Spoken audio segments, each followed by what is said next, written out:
후일담 정한용. 아프리카 어떤 부족은 사람이 죽어도 그 영혼은 살아있다고 믿는다. 그를 기억하는 사람 머릿속에 함께 살아가다 그들이 모두 죽으면 그때서야 진짜로 죽는다고 한다. 지금 내 몸속에 누가 살고 있나? 그렇구나. 할아버지, 할머니, 어머니는 아직 살아계신 것이다. 젊은 나이에 간 규선이도 있고 장례식에 못 가본 은사님도 아직은 내 곁에 있다. 고향 마을 뒷동산에서 잡았던 참새도 썰매 송곳을 만드느라 베어낸 노간주 나무도 아직은 살아있다. 베란다에서 말라 비틀어진 참죽꽃도 생사불명의 아버지도 아프간에서 쓰러진 검은 눈망울의 아이도 죽은 것이 아니다. 이러다 내가 가면 그래, 그제야 모두 함께 떠나겠구나. 나 혼자 가는 게 아니구나. 내 몸에 깃든 모든 존재들이여, 그러니 슬퍼할 것 없겠다.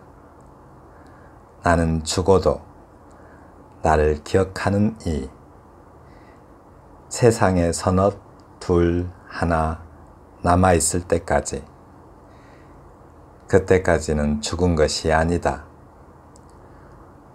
우리 모두 생의 끈을 풀 때까지. 다음 작품입니다. 통증, 고영민.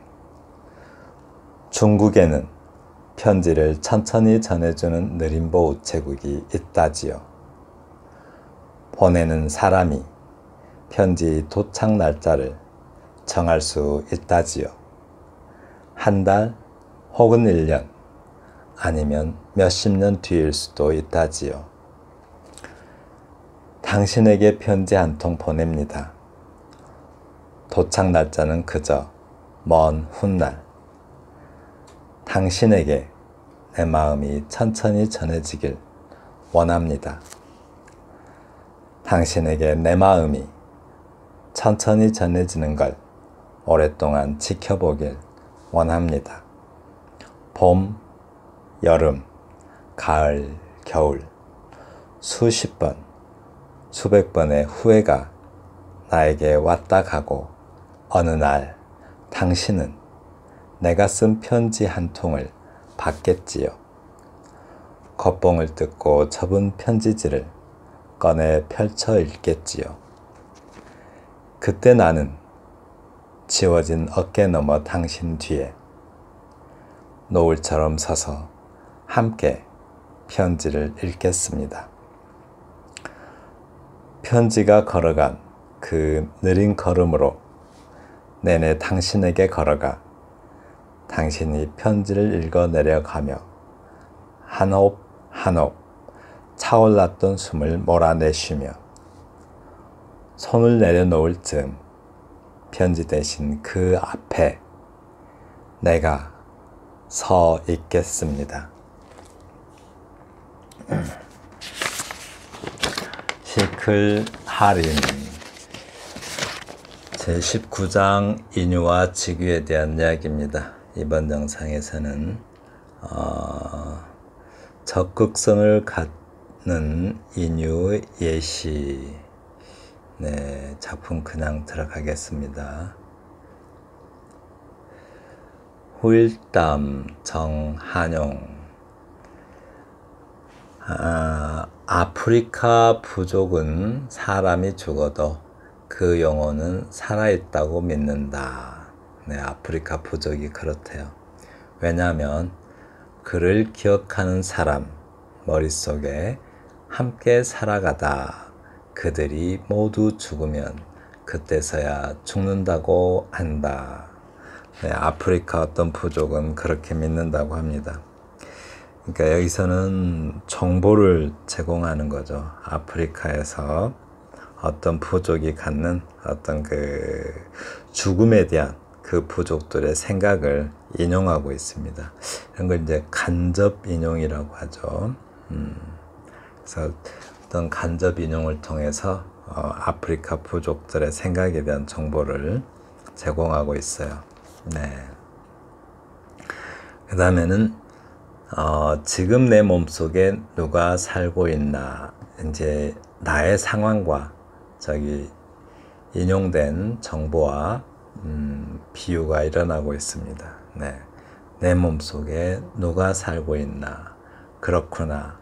할아버지, 할머니, 어머니는 아직 살아 계신 것이다. 돌아가셨죠. 그런데 자기 기억 속에 있기 때문에 아프리카 부족 방식대로 한다면 아직 살아 계신 것이다 라고 스스로의 그리움에 대한 위로를 하고 있습니다. 젊은 나이에 간 규선이도 있고 장례식에 못 가본 은사님도 아직은 내 곁에 있다. 네. 나의 경우를 앞에 인유된 어떤 그 정보와 접목함으로써 인유, 그러니까 인용이 인유가 되는 거죠. 인용을 이용해서 이렇게 비교, 접목하기 때문에 인유가 일어나고 있습니다. 그 다음에 고향 마을 뒷동산에서 잡았던 참새도 썰매 송곳을 만드느라 베어낸 노간주 나무도 아직 살아있다 라고 합니다. 네, 이제 그 인유를 동식물에까지 확장하고 있습니다. 네, 이 노간주 나무, 식물 읽어주는 시인에 들어가셔서 노간주 나무 한번 쳐보세요. 향나무랑 비슷하게 생겼는데 나무가 뭐 가지는 많이 나지만 원줄기가 워낙 곱게 자라기 때문에 쓸모가 참 많아요. 특히 노간주 나무는 그 소 콧뚜레 만들 때 많이 쓰는 것 같아요. 잘 휘어지고 또 잘 안 끊어지고 이러기 때문에 그러는 것 같아요. 베란다에서 말라 비틀어진 참죽꽃도 생사불명의 아버지도, 아버지가 생사불명이네요. 돌아가셨는지 아직 살아계시는지도 모르나 봐요. 아프간에서 쓰러진 검은 눈망울의 아이도 죽은 것이 아니다. 왜 죽은 것이 아닐까요? 네, 아프리카 어떤 부족의 관점에서 보면 내 기억 속에 이들은 아직 내가 기억하고 있기 때문에 돌아가신 게 아니라고 합니다. 네, 참죽꽃, 중나무 아세요? 중나무? 꽃이 하얗게 피는데 참 예뻐요. 그리고 여기 베란다를 좀 구별해야 될 것 같아요. 세 가지를 좀 구별해 두세요. 얼핏 좀 발코니라고 해야 될 것 같은데 베란다라고 하고 있어요. 테라스가 있고 베란다가 있고 발코니가 있습니다. 우리가 그 아파트에서 살짝 튀어나온 부분, 우리가 흔히 베란다라고 부르는 곳은 발코니입니다. 베란다는 큰 건물 같은 데 보면, 그러니까 아래층에서는 지붕이 되고 위층에서는 마당으로 쓸 수 있는 부분, 네, 그 부분. 그러니까 아래층 입장에서는 지붕인데 위층 입장에서는 앞마당이 되는 거죠. 네, 그렇게 생긴 공간을 베란다라고 해요. 테라스는 1층에 있죠. 주로 건물 밖으로 좀 튀어나온 부분, 네, 그런 부분을 테라스라고 해요. 장소 명칭도 잘 알아두면 좋겠죠. 네. 그 다음에 이러다 내가 가면, 그래, 그제야 모두 떠나겠구나. 나 혼자 가는 게 아니구나.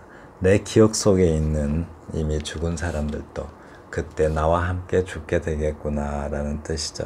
그런데 이제 그런 관점에서 보면 나는 안 죽죠. 왜냐하면 누군가의 기억 속에 내가 남아있기 때문에. 내 몸에 깃든 모든 존재들이여, 그러니까 내 기억 속에 있는 존재들인 거죠. 아직 살아있죠. 그러니 슬퍼할 것 없겠다. 네, 인간은 무의식적으로 죽음을 두려워합니다. 그래서 슬퍼하고, 그래서 슬퍼할 것 없겠다. 안 죽으니까요. 나를 기억하는 이 세상에 서너 둘 하나 이렇게 줄어들어가요. 서너에서 둘 하나 한 사람씩 한 사람씩 다 죽어야 내가 그때 나도 죽는 것이 되겠죠. 네. 그때까지 죽는 것이 아니다. 네, 다 죽어야 죽는 것이죠. 우리 모두 생의 끈을 풀 때까지 이 생의 끈이라는 것, 이 시인이 알고 쓰신 것 같아요. 텔로미어라고 하죠. 텔로미어. 그러니까 DNA 조각인데요. 이 텔로미어라는 것은 마치 그 운동화 끈을 보면 맨 끝에 이렇게 마감 처리되어 있죠. 네, 그런 부분 같이 생겼는데 사실 소립자라서 안 보이죠. 우리 눈으로는. 그 맨 끝 마감 처리된 부분이 다 풀리면 사람이 죽는다고 해요. 그래서 그 텔로미어를 어떤 생체 시계라고 많이 세포시계라고 부르는 것 같아요. 네, 그렇다고 합니다. 그래서 이 시는 이렇게 뭐랄까요, 죽어간 어떤 그 모든 것들에 대한 안타까움을 어떤 그 간접적으로 암시하고 있는데요. 어떤 일련에서 정보를 어떤 그 인용을 하죠. 이렇게 인용을 하고 그 인용과 어떤 비유적으로 관계성을 갖는 것들을 이렇게 써내려 감으로써 인유가 이루어집니다. 네, 인용을 해서 그 인용된 정보가 어떤 그 시인의 상황과 어떤 비유적으로 관련성이 있는 내용과 연결됨으로써 인유가 이루어지는 모습을 볼 수 있습니다. 네, 다음 작품 보겠습니다. 통증입니다. 고영민 시인의 시입니다. 한 페이지로 넘겨가지고 네, 이렇게 돼 있어요. 중국에 있는 어떤 정보를 제공하고 있어요. 중국의 우체국에 대한 정보.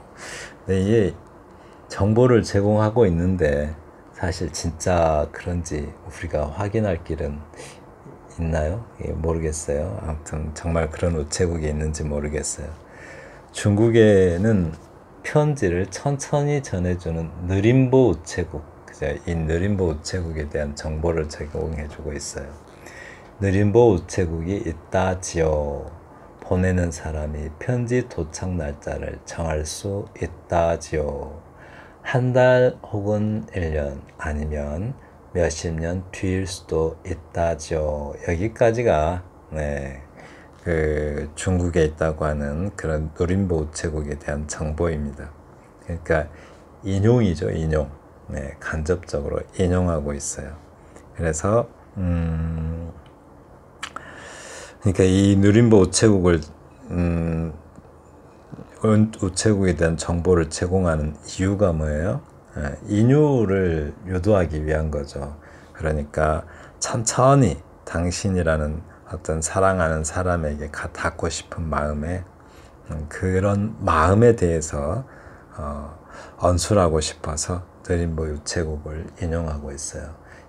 이런 인용하는 것이 어떤 화자의 상황이나 또는 어떤 사태가 비유적으로 관계성을 가져야겠죠. 네. 당신에게 천천히, 당신에게 편지 한 통 보냅니다. 실제로 편지를 보내는 건 아니겠죠. 한국에는 느림보 우체국이 없으니까요. 근데 당신에게 편지 한 통 보냅니다. 라고요. 마음의 편지겠죠. 네, 그 편지를 언젠가는 당신이란 사람이 읽기를 바라는 거죠. 쉽게 말해서 지금 내 마음이 천천히 전해져서 언젠가는 당신이 내 마음을 읽어주기를 바라고 있습니다. 그래서 도착 날짜는 그저 먼 훗날, 여기서 좀 컴마를 찍어놨으면 좀 친절했을 텐데 안 찍어놓으니까 헷갈리죠. 먼 훗날 당신에게 이렇게 연결될 것 같은데 그게 아니고 여기서 컴마를 탁 찍어가지고 도착 날짜는 먼 훗날입니다. 이런 거죠. 그래서 컴마를 찍어주시는 게 좀 좋을 것 같아요. 당신에게 내 마음이 천천히 전해지길 원합니다. 네, 이렇게 커마를 찍어주면 좀 자연스럽게 연결이 되죠.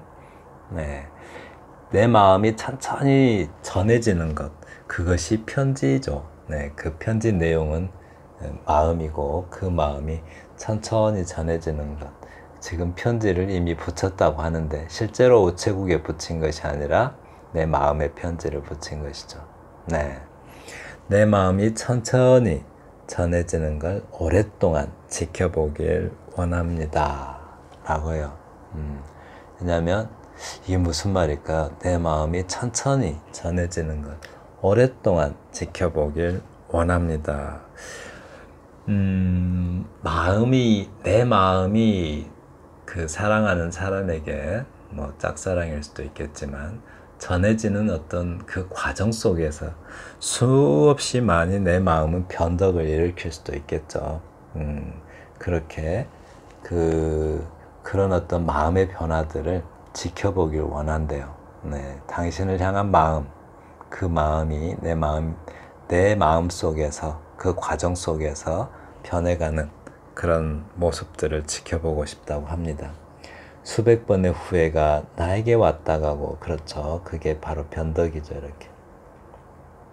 네. 어느 날, 당신은 내가 쓴 편지 한 통을 받겠지요. 이 어느 날 이렇게 띄어쓴 것 좀 잘 봐두세요. 어느 날. 이 띄어쓰는 거는, 어느 날, 뭐랄까요, 아무데, 이럴 땐 또 붙여 쓰죠. 그러니까 이런 어떤 그저 어느 아무가 다른 어떤 의존명사와 만나서, 물론 날도 의존명사가 있긴 있죠. 그런데 독립명사로 주로 쓰이죠. 그래서 이렇게 그저 어느 아무 이런 어떤 말들이 의존명사와 만나서 합쳐져 가지고 대명사가 되면 주로 붙였습니다. 한 단어로. 네. 그 다음, 당신은 내가 쓴 편지 한 통을 받겠죠. 내 마음의 내용을 언젠가는 이렇게 알게 된다는 거죠. 내 마음의 편지를, 내 마음을 알아보는 거죠. 겉봉을 뜯고 적은 편지지를 꺼내 펼쳐 읽겠지요. 그때도 이렇게 그하고 때가 만나서 이렇게 하나의 대명사를 이루면 이렇게 붙였습니다. 네. 나는 지워진 어깨 너머 당신 뒤에 노을처럼 함께 서서 함께 읽겠습니다. 라고요. 내 마음을 상대방하고 함께 읽겠대요. 내 마음에 어떤 수많은 변화가 일어났을 텐데 그 변화를 마치 추억하듯이 함께 읽겠다라고 합니다. 노을, 이 부분 좀, 이 너머를 쓴 것, 만약에 넘어를 쓰면 어떻게 어떤 장애물을 넘어가는 거고, 너머를 쓰면 저 건너편을 말하는 거죠. 이렇게 너머를 쓰면 건너편이고, 넘어를 쓰면 장애물을 넘어서 이런 뜻이 돼버리죠. 조심하셔야 됩니다. 넘어. 당신 뒤에 노을처럼, 노을이라는 것은 좀 뭐랄까, 노을, 다양하게 생각할 수도 있지만 하루가 끝나는 시간에 볼 수 있는 어떤 빛이죠.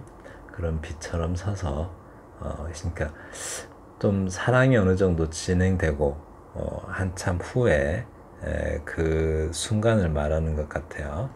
편지가 걸어간 그 느린 걸음으로 내내 당신에게 걸어가. 당신이 편지를 읽어 내려가며 한 옵 한 옵 차올랐던 숨을 몰아쉬며 손을 내려놓을 즈음, 이게 한 옵 한 옵 숨이 차올랐던 숨을 몰아내신다, 이 말은 상대방도 나를 사랑하는 감정이 좀 어느 정도 보인다라는 의미로 읽혀집니다. 네. 그래서 어떤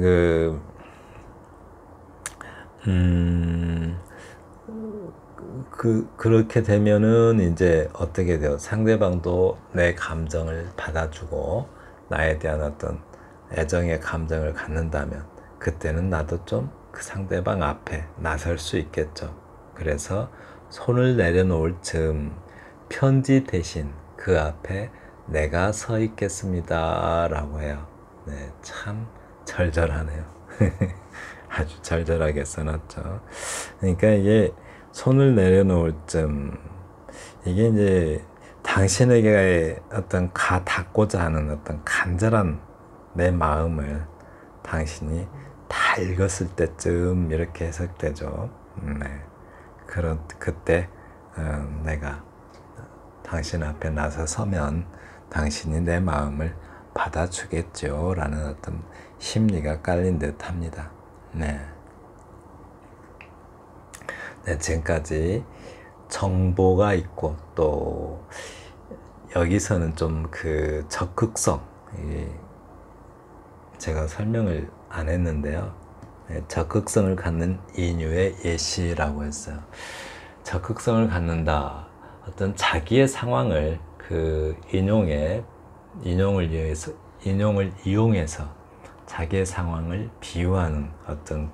비유하게 되면 더 적극적인 인유가 된다라고 설명하고 있습니다. 네, 감사합니다.